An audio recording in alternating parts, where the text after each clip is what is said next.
Hey guys, BJ back with some more Warpforge content. Yes, I am thinking outside the box, doing something a little bit different today, having a bit of fun. I'm not loving the meta at the minute, so there aren't many new decks for me to really do, to be honest. I was looking at the decks I'm playing this season, and most of them I've already done guides for, so if you're wondering, like, go back and check out my Sylar guide is literally the Sylar deck I'm using this season.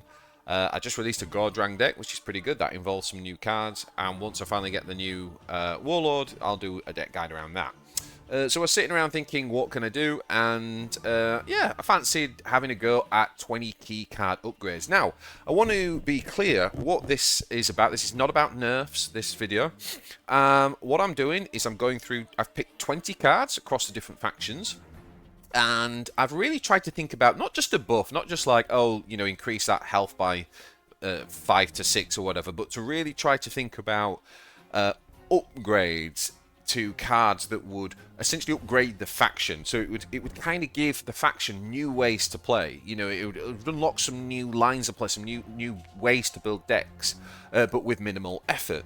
So that's kind of like really the thinking. I just want to say off the bat, like, I am not, generally speaking, a massive fan of the idea that you just keep tweaking existing cards. I think, like, it's much better to just release expansions with cards across all factions so that people have new tools to play with. And I think that's a better strategy for, you know, upgrading the game and all that sort of stuff.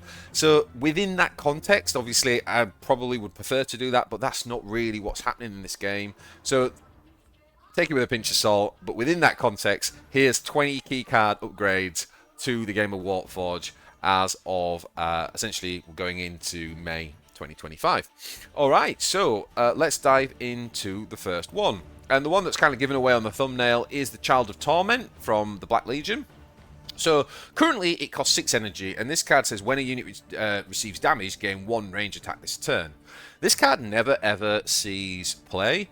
But I do think there's something kind of cool, like, in the idea, not that it's executionable in its current form. So I've said, when a unit receives damage, gain +1 range attack, full stop. So rather than this turn, it just gains that attack. And what that basically means is the Child of Torment becomes this card that, in theory, you could just, like, keep fueling, and it would just get bigger and bigger and bigger and bigger and turn into this giant finisher. Now obviously the question then becomes is how do you keep it alive? So one of the things I've done is I've actually added 1 health. I think 7 health is for a 6 energy card is like premium, and for this type of engine card where you want it to stick on board, I think that it would need the health buff. Obviously, there are other tools in the Chaos faction as well that could help this thing to survive. Things like Schemes of Fate, etc. And I just think they could be quite a cool addition, actually, like a different win con to what we currently have. So that is the Child of Torment. Okay, number 2, we have got the Rogue Informant. Now, the Rogue Informant, when it first came out, remember, guys, cost 1 energy, and the card was absolutely amazing. And I, if you go back and listen to my videos, I said this card was completely busted and brilliant, and I absolutely loved it. And I have to say, I'm quite sad that it's been moved to 2. I mean, it's absolutely deservedly moved to 2. I'm just sad about the fact. So I was like thinking about this card, and particularly like GSC, like thinking about how do we open up new ways of playing. The faction at the minute is very based around Sapphire, and the other warlords don't really get looking. So my thinking here was that what you do with this card is you change it to choose a troop from your deck and draw it, give it stealth. If you look at how the current iteration is, it's saying choose a card from your deck and draw it. If it's a troop, give it stealth. Often you'll draw like Perfect Ambush, or you'll draw a spell that you want, and it's kind of like, well, what's the point in the give it stealth bit then? It kind of doesn't really make sense. So if you just make it troop, then the stealth piece would work. But here's the other thing. I actually think this would open up and unlock the other warlords being played, because the main issue the other warlords have got is they just don't have that kind of reliability that Sapphire has with the card draw.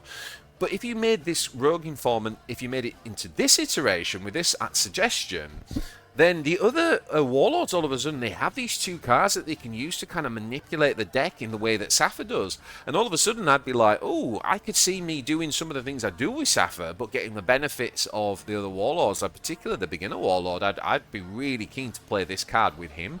So I really do feel like this change would be a really positive change in terms of what the card's trying to do anyway, but also in terms of deck building and, as I said, potentially opening up the other warlords as well. So let me know in the comments what you guys think to that one. I'm quite excited about that one. I really do think this would be a cool change. Yeah. All right. In 3 we have got Icon Malak Voron F itself. Again, the beginner warlord in the GSC. It says heal 1 to your units and give them +1/+1 this turn.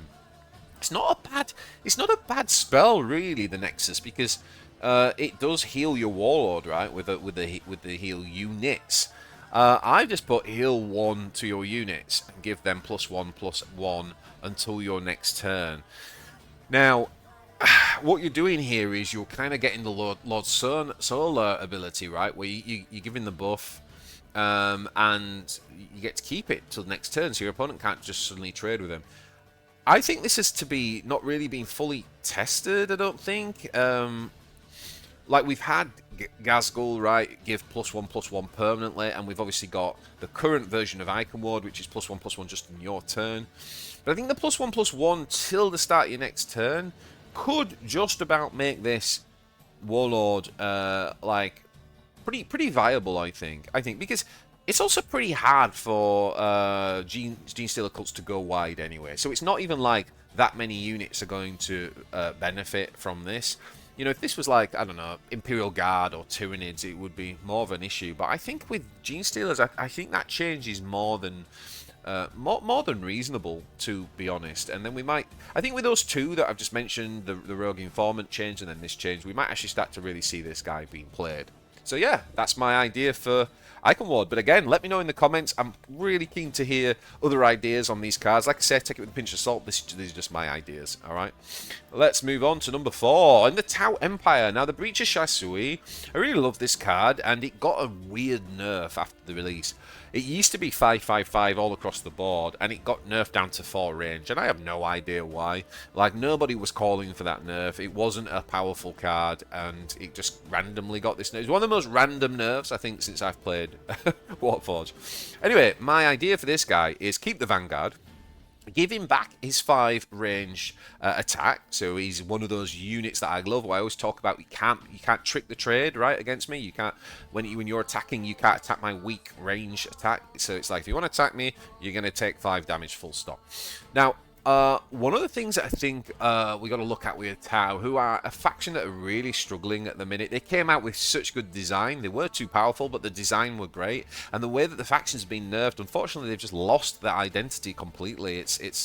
They've really been gutted. But what I think we could start to do is to rebuild the idea of the Markerlight. The Markerlight, as someone who's was a tabletop Tau collector for years. You know, the Markerlight synergy is a huge part of how the Tau operate in battle, and I feel like the Markerlight's just kind of not really, it's just not really utilized at the minute. So what I've come up with here is give Markerlight 1 to a random enemy at the end of your turn. So they just introduced this at the end of your turn, do this. They've just introduced that recently in some of the last expansions, and I thought, okay, now they've got that mechanic coded, it would be a really good one to start to introduce in other places. So you'll see that I've come up with this idea of at the end of your turn on several cards. And I just think give Markerlight 1 to a random enemy unit. It makes this guy just such a good all-rounder, right? He can be defensive, but he can set that Markerlight up on the enemy warlord if they don't put something down, or it can obviously help you to deal with a troop. I feel like this would be a really nice card, a really playable card. Let me know in the comments what you think. Alrighty, in 5 we have got the Sky Ray Gunship. Now currently this card is never played. It does come with long range, but for 7 energy and it not being a flyer, those stats are terrible. Why? Because you can just attack the melee damage, right? If this was a flyer, obviously you could. So one thing you could do, I guess the easiest change you could do is just make this a flyer, right? And just that's it, right? And if you did that, the card might be playable. But I wanted to be a little bit more adventurous than that. So I've kept the long range, and as you can see, I've I kind of tweaked the stats a little bit. At the end of the day, I kind of feel like this thing ramming into something, you know, in 40k, in the way the tabletop works, you get like ram with vehicles, and if this thing rams into something, it's going to do damage, right? So I feel like any vehicle, that's how you justify melee damage. All right, so it's got the 4 instead of 3. So I haven't gone with the flying option, but what I have said is at the end of your turn, give Markalite 2 to the enemy unit with the highest attack. So if you think about the Predator in the Space Marines, it says deal 3 damage to the enemy unit with the highest attack. It's kind of mirroring that slightly, but obviously with our Markalite theme, give Markalite 2 to the enemy with the highest attack. That's going to bring online our AoE spell, for example, which does 4 damage if they've got Markalite on, but it's also going to, basically what we'd said with the previous card, it's going to bring that kind of Markalite effect into the faction a little bit more, and I just like that as a kind of at the end of your turn, if it's still alive, which this card should be, it gets to give Markalite 2 to the enemy unit with the highest attack. Now, you know, you could say enemy troop if you feel that it would be too much to put on the enemy warlord. But again, at 7 energy, you've got to ask yourself, why would you play this over, you know, some of the cheaper units that can put Markalite down? Well, if potentially this can go on the enemy warlord, that's one of the reasons why. So I actually think this could work pretty well. I'd be keen to see a change like this. I think it'd be really fun. All right, number 6, we've got the Storm Surge. You know I wasn't going to get through this video without talking about this card, right? It's the big, useless, chunky, awesome-looking unit. It's the Storm Surge. It's 10 energy. Now, it is 7, 12, 10 armor. I've left the stats as they are. I think the stats are not the problem with this card. It did have long range, and I've kept that, and along with the armor 1. Now, this said talent deploy anchors. I'm fine with that, like keep the deploy anchors, but what I've done is I've put a passive ability onto the unit, which is friendly units have long range and +1 range. Yeah, so in other words, what this does is it comes down and it kind of enables the board. So, you know, at 10 energy, what is it doing? It needs to kind of win the game, doesn't it? Or it needs to be a finisher. And so, or do something massive like help reclaim the board, for example. And I think that's what this would do. It would help you to reclaim the board, your friendly units, including your warlord. So you can imagine like, well, any of the warlords, yeah, basically suddenly get long range, and any units that you've got down getting that with the +1 range as well.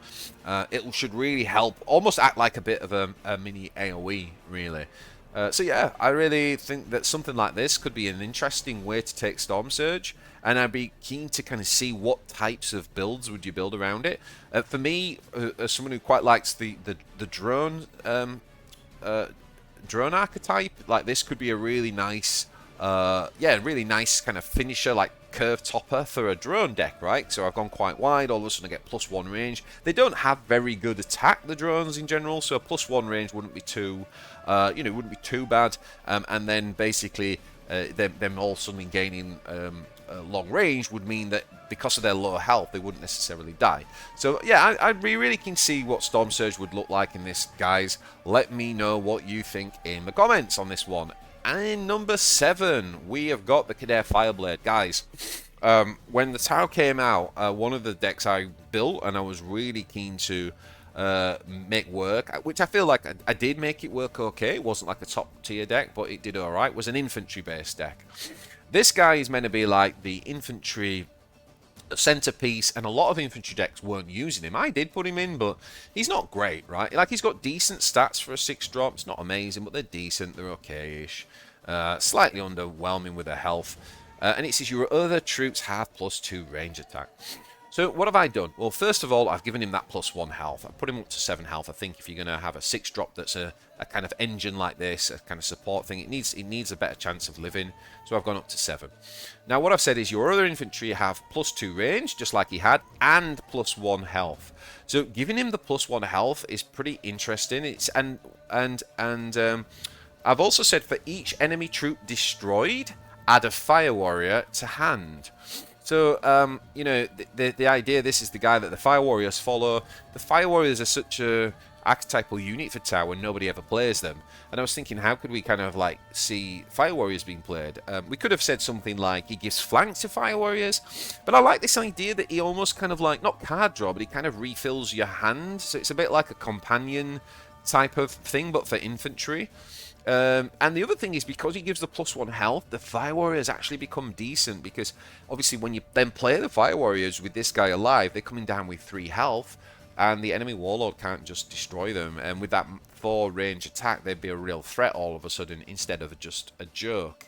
So yeah, that is my idea for the Cadet Fireblade. Let me know what you think in the comments. If you enjoyed this, guys, so far, then hit that like button, and let's move on to number 8. Number 8, we're moving on to the Ultramarines. We've got the Redemptor Dreadnaugh. Now, the Redemptor Dreadnaugh, I'm fine with the stats, but basically his codex says 1 to 2 damage to all enemies. The problem with this is, it can cost you the game, right? When you play this guy down on 8, you can't afford to play other things as well, generally speaking, right? So you're playing this guy down on 8, you need him to do what he's going to do. And if you've got this 1 to 2 RNG, then if he doesn't do it, and something important's left up with 1 health, you kind of lost the game. I can understand that if you made it Codex 2, it could be a problem, right? Because we've got things like Tactical Insight in this faction. So all of a sudden, that 2 damage becomes 4 damage. And if they do it again, it becomes 6 damage. And it can kind of get out of hand. So my idea is to give it Rally, deal 1 damage to all enemies. Codex, deal 1 damage to all enemies. What does this mean? It means that we can control the damage. Obviously, there's quite a nice buff here in terms of being able to clear shields off first, which I kind of like, and then Codex. But it also means that if we're going to re-Codex, we only deal 1 extra damage to all enemies. We're not suddenly doing 2 every time.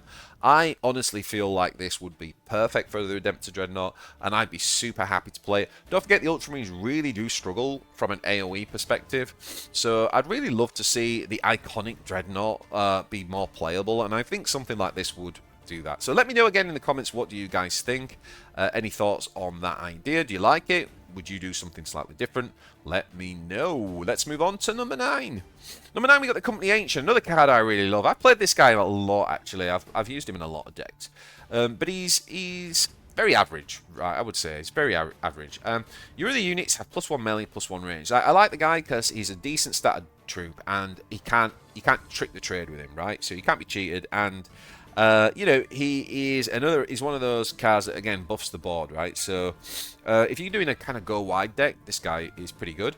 But simply what I would do is keep the ability that he's got, but Rally, give a unit +1 melee. Now, I think this would be awesome, because I think we'd see this card played as a proactive 6-drop in loads more decks. Why? Because obviously you can give your Warlord +1 melee, and so what you end up doing is you end up being able to build, if anyone's seen like my King Kong Calgar deck, you know, you can start to find other ways. We've just recently had the 8-drop added that buffs the Warlord, so you can start to kind of build a later game, because this is a 6-drop, a kind of gym boss build. So there's some payoff there, right? Because the problem with this guy at the minute, if you don't have a wide board, he's kind of like all in or nothing, right? Whereas at least if he gave +1 to a unit, he could help you clear something with a flanker, or he could buff your Warlord. And even if you just played this guy onto an empty board, his kind of rounded stats would work. So he wouldn't just be a go wide guy, he'd also kind of work as just a proactive guy that buffs your Warlord and continues your game plan. So yeah, that's my idea for the Company Ancient. Would love to see this. I really do like this card, and I'd like to see this card being played a bit more. Let me know in the comments what you think. Alright, we are halfway there. Number 10, moving on to the Eldar. We got the Wraith Lord. The Wraith Lord is an 8-drop and is absolutely useless. Guys, when I started playing 40k, my mate collected Eldar and he had Wraith Lords everywhere. This to me is one of the most iconic units in Eldar, and it's never played, which is so sad. What would I do? I actually would buff the health on this thing. I was thinking about shields and all this sort of stuff, and I thought, you know what? Just buff his health. Just make him, and the reason is we're going to give him an interesting ability that requires him to stick on the board. So what I've given him is Rally, deal 6 damage to a vehicle. The reason for that is that if you see that huge weapon, this big thing here, it's called a Bright Lance, which is an anti-vehicle gun. And so being able to like deal 6 damage to a vehicle kind of reflects the artwork pretty nicely and kind of what he has. And it just means that he has this really quite powerful but situational ability. So you won't always get the 6, and I'm quite a fan of these situational abilities, but there does need to be something decent to play them outside of that situation. So what I've done, I've gone for other Wraiths gain +1 armor. Obviously, he's the king of the Wraiths, right? So, like, we sort of want to have some synergy for Wraith builds, which we don't currently really have too much. So, to me, I was thinking, look, if we buff the Wraith Lord and we're looking for new ways to play to upgrade the faction, let's make Wraiths playable. And yeah, giving them +1 armor, making them harder to get rid of, I think would be really good. You could change it to like +1 health or +1 ranged or something like that. But I actually think the armor might be quite interesting. Because then they sort of become like... Eldar are quite flimsy, right? But the Wraiths are quite tough and durable. So that's why I thought the armor would work quite well. At the end of your turn, heal your Warlord equal to the number of Spirit Stones that you currently have. So I kind of felt like with Eldar, they don't really have like any sort of like late game purpose, really. Like, there's nothing in the deck building. And I thought, this could be kind of interesting, right? Because if at the end of each turn you heal your Warlord by the amount of Spirit Stones, then things like Infinity Stones, which allows you to just suddenly create 5 stones, also takes on an extra purpose, right? Because now it almost becomes a heal card, right? And Eldar don't have tons of heal, so it could open up some more late game stuff, shenanigans, and some other cool ways to run things like Reclaim the Stars and things like that. So I'd be kind of interested. I think this could be an interesting change, make the card more playable, but also open up some kind of very different ways of building decks for the Eldar. So again, let me know what you think, guys. Alright, number 11, we got the Wave 7. This is a card that I love. I really want this card to work, and it just never quite does. I love the concept of the talent, right? So the Skyborn deployment basically means for 2 energy. Next turn you can deploy 2 Storm Guardians, and you can do that every turn. In practice, it just proves to be a little bit too slow. It is a flyer, so they have got to attack the range damage, which is 6. So I'm not too worried about the 3 melee. But it just, in practice, it's just too difficult to make this thing survive and do what it needs to do. So my thinking is, let's make it more durable. But I've actually weakened its damage dealing, because it's not meant to be a damage dealer, right? It's meant to be this thing you put down and it kind of helps you build the board, and it's a threat, right? So what I've done is I've given it shield instead of increasing its health. It makes sense because, again, if you know the lore of a Wave Serpent, it actually does have a force field on it. So I think you give it shield, and you change the range, you make it 5 instead of 6.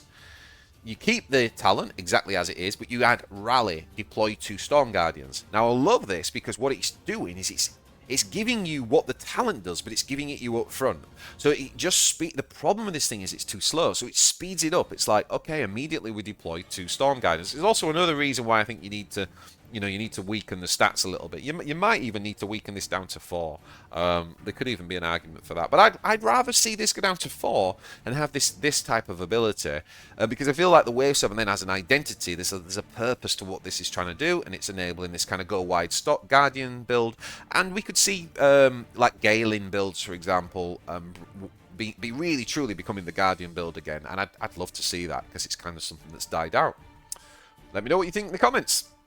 Alright, number 12, you know the Avatar of Kane had to be in here. The biggest useless pile of rubbish in the game, and probably one of the most iconic units, not just in Eldar, but in 40k. So, like, they've got to get this card right one day.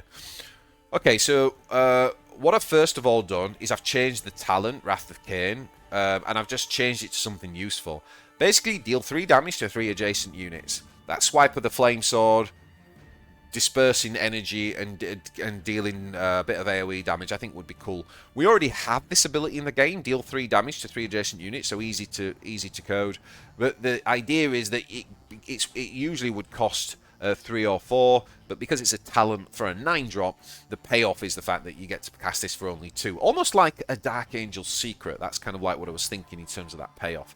Now, the cool thing is, what I've done is I've made a couple of changes, and the first thing is I have given it Stomp, We've just introduced Stomp through the Orkz, this mechanic, and I think that this would work really well with the Avatar Kane, because the ability I've given him is at the end of your turn, attack the enemy with the highest power. So what this does is we get rid of all this kind of blasting, you know, Spirit Stone nonsense, which does nothing basically. So you drop the Avatar. At the end of the turn, he attacks. So basically think of a jewel. He's a jeweler, right? He attacks the biggest, baddest thing that the enemy's got. Now, if he has got nothing, and it's just a warlord, then it's a 9 energy finisher, right? It's 12 damage to face, which is perfectly reasonable for 9 energy. I mean, just look what the Orkz can do, for example, with proper Killian, Warbikers, and all, you know, all the rest of it. You know, they can do way more than 12 damage for 9 energy. So I think that's reasonable.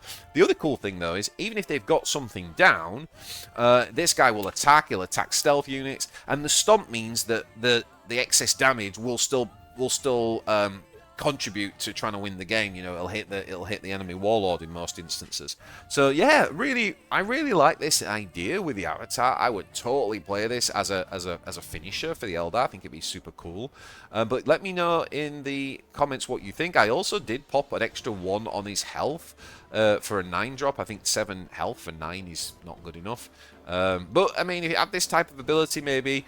The idea there as well is, obviously, if you're going to make him a jeweler, you want him to be like one of the kings of the jewels. So I don't know, maybe 7 is okay, but I don't know, I was feeling like I'd want to see 8 damage, 8 health, but I'd just like the ability change personally. Anyway, I'm waffling. Let me know, guys, what you think in the comments to the Avatar of Kane change. Alrighty, moving on, number 13. Next up, we got the Hexmark Destroyer. This is dead simple, guys. Give him back what he had before. He needs to be able to deal 1 damage to all enemies on his artifice. It's as simple as that. I don't want anything else, just want him to go back. Why? Why is that so important? Well, we've got these cards with the necrons, like the big payoff cards now, haven't we? The 6-drop that gives armor, and the 5-drop, the Implacable Conqueror, that discounts things. These are turns that we're taking off tempo, so we're gonna fall behind. How do you get back on board? The Hexmark Destroyer was a good card, I think, because it wasn't easily abused, because it does cost 6 energy, and to get Artifice, that means you have to be playing things with this thing. So usually you're not really getting value from this till like E9, E10. But I just think that the whole 4 random enemies thing, one of the biggest issues with that is that if your opponent has 6 units down, for example, is you don't know which 4 it's going to hit. It's not even the fact that it's only hitting 4, it's that you don't know which 4, and I just... It loses the whole point. This is meant to be your comeback mechanic, and I think it's absolutely reasonable in April 2025 for this card to have deal 1 damage to all enemies to keep up with the meta. So, nice and simple. Let me know what you think. Now, the Command Barge. I've made some changes. I have kept the stats as they are, but first thing I've done is give this guy shield, so he's a little bit more survivable. He already has the Reanimate as its talent. Keep that. And I just gave him Remnants gain shield. I just thought that was quite cool, like a bit like the legendary card. But whilst he's alive, any Remnants that it created gain shield. So just basically adding like a shield mechanic. It's bringing the Command Barge, like it's a command barge. I just feel like it's, you know, supposed to be sort of the centerpiece and augmenting the army. And I just felt like that would help. Those shields would help this card to do what it's trying to do and differentiate it a bit. Okay, number 15, we have got, we're on to the Sisters, we've got the Hospitalia. Now, this thing is useless, it's a terribly statted card, and it says pray heal 2 to a friendly unit. Right, first of all, you're never praying with this card, it's always going to die. And second of all, what does that do? Heal 2 is, this is one of the worst cards in the game of Warpforge. It is terrible, certainly one of the worst 4-drops, it's awful.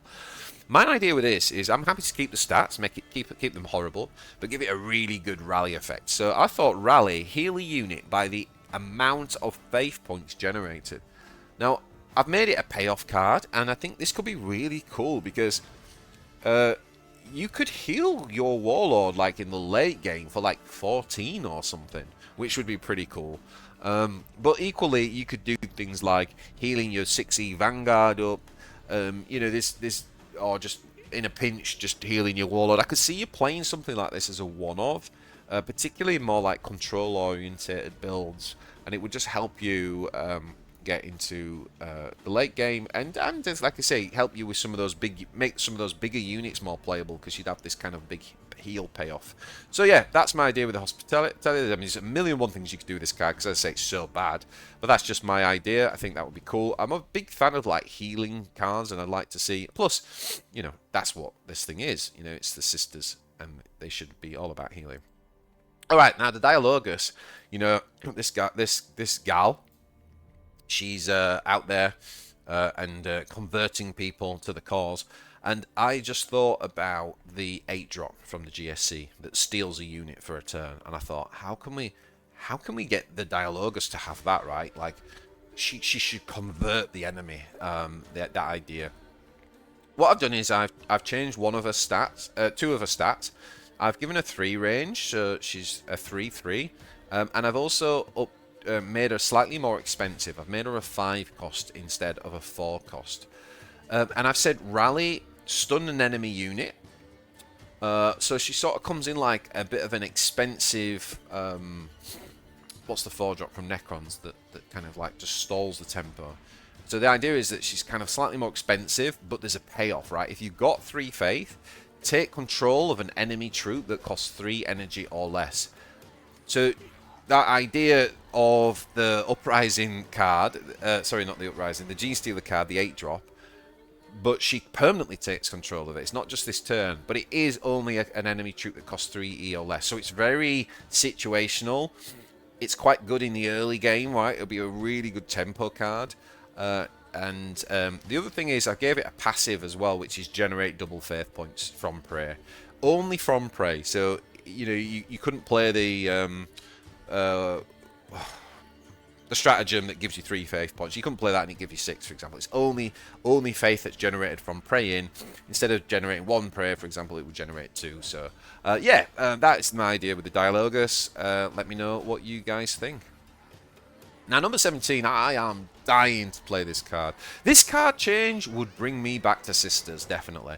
So the Paragon Warsuit, it's nearly there. It's nearly there. It's a pretty cool card, but I think there's a couple of changes that would just make this a really solid choice for late game. And Sisters don't have, like, loads of solid choices for late game, to be honest. Obviously, they have the 10-drop AoE, and they have the 9-drop Legendary. But, like, outside of those 2 cards, you don't really see much late game played. And I think that's a shame. I think this card could be it. What I would do is I would keep the stats exactly as they are. I think the stats are okay. What I would say is give the card Vanguard. Don't make this 6 faith give Vanguard. Just have it come with Vanguard. I think that would be absolutely fine for 8 energy with these stats. It's not necessarily immediately doing the thing to the board. Keep its ability about when it gains faith, deal 4 damage to the enemy warlord, because that's a really nice ability in terms of like a finisher, right? Like an end game win con. And I would just change the 6 faith pink to gain regen 2, because you've already got the Vanguard. If you've got the extra faith, then maybe giving it regen would just turn this into quite a defensive beast. I think that would be really cool. Let me know in the comments. Maybe it needs to be regen 1. I don't know. I think you get away with regen 2. Let me know in the comments what you think. I'd be so keen to see something like this on the Paragon. I think it would really bring me back to playing Sisters. Alright, next up, let's talk about the Tyranids. Now, the last 3 cards are going to be Tyranid cards, and Tyranids are in a weird place, I think, because they're in some ways, I think they are the hardest faction to balance. Maybe them or Necrons, I don't know, but they're really difficult because, like, you tweak things in the wrong direction and they suddenly become oppressively powerful, or you just have loads of cards that are useless. So I've kind of come up with a synergy here across these last 3 cards, which are going to make sense once you've seen all 3 of them. The first card I would choose to change is the Swarming Masses. So the Swarming Masses is a 4-drop that says create 3 random troops with Swarm and put them in your hand. I mean, this card's useless. It's never ever played. I don't understand why you would play it. I can't really think of many examples of it being useful, and that's probably why it's never played. So what I've come up with is for 4 energy, deploy 4 Rippers individually to the board. So if you think about the Ripper Swarm, obviously you can swarm them up and make them big, but basically you just deploy 4 of the 1/1 statted Rippers individually. So you're now all of a sudden instantly 4 wide, right? And add a Ripper Swarm card to your hand. So you've then got a card, which if you had extra energy, you could obviously play them out and go even wider. And this would kind of be interesting, I think, from a deck building perspective, just in itself, because it would enable you to do more stuff around the kind of swarm mechanic. And kind of, rather than just draw a card, which is what I was initially thinking, if it just adds a Ripper card to your hand specifically, it kind of focuses your deck building around that. I think this would be really good, particularly when you see cards 19 and 20. Okay, card 19, I'd change the hyper adaptation. This is another stratagem that is just not really used ever. And my idea for this is choose a Synapse creature, give that creature regen 1. And its ability says it destroys all other friendly troops, consuming its stats and gaining +1 melee for each consumption. So we can think about the previous card where we've got these 4/1/1s down, for example. Obviously, your opponent's probably going to trade and get rid of some of those. But say you had 3 down, what then this would do is it would absorb those stats. So if you played this on something like Tyranid Prime, it would keep its base stats, but it would basically consume anyone who played Neckers in Gwent knows exactly what I'm thinking here. This kind of like consume build where you basically suddenly build a giant unit. And so you can think about cards like the big 8-drop card that doubles stats but never gets used as a win con. Maybe that would all of a sudden find a home. And yeah, basically you would get the +1/1 from each Ripper, but you'd actually get an extra +1 melee for each one that you consume. So if you consume 3 units, that would be +3 melee on top of the stats that you consume. So basically, you're consuming to create a big giant monster, if that makes sense. That's the idea that I'm going with here, with this kind of new Tyranid direction. And then, last but not least, we've got the Horror Specs, which is another card that's useless and never ever played. Definitely one of the worst cards in the game. Get rid of this whole strike, heals 4 nonsense. What I've done is I've changed the stats a little bit. I've made it 7 melee and 4 range, so just rebalanced a little bit. And again, I've said on deployment, destroy all friendly troops. For each one destroyed, probably would have to add rally here, right? Probably have to say rally. Yeah, so rally, destroy all friendly troops. For each one destroyed, consume their stats and deal 1 damage to a random enemy. So when you compare this with card 19, card 19 gives an extra +1 melee to help build the guy up. This guy doesn't need it because he's already coming in with a decent body, but instead for each one you've consumed, so say you consume 3 units, it will suddenly deal 3 individual pings of 1, aka Kelamorph, to a random enemy. So guys, let me know what you think. I tried to, as I say, think about changes that would actually open up new ways of playing. And I think this would be quite good fun, to be honest. There's lots of ways you could take these cards, and these are just some ideas. So again, really keen to hear what you think in the comments. Let me know what you think. Hit that like and subscribe. Thank you very much for all of the support. You probably will have noticed on the channel as well, if you follow me, that I have currently in the middle of a playthrough of Clair Obscur Expedition 33. So if you're interested in fantasy, I am loving this game. It is already one of my favourite games of all time. It is such a good game, and if you want to go and check that out, go and check out my playthrough on the channel. Thanks for all the support, guys, and I'll see you again shortly for some more Warpforge. Ciao for now.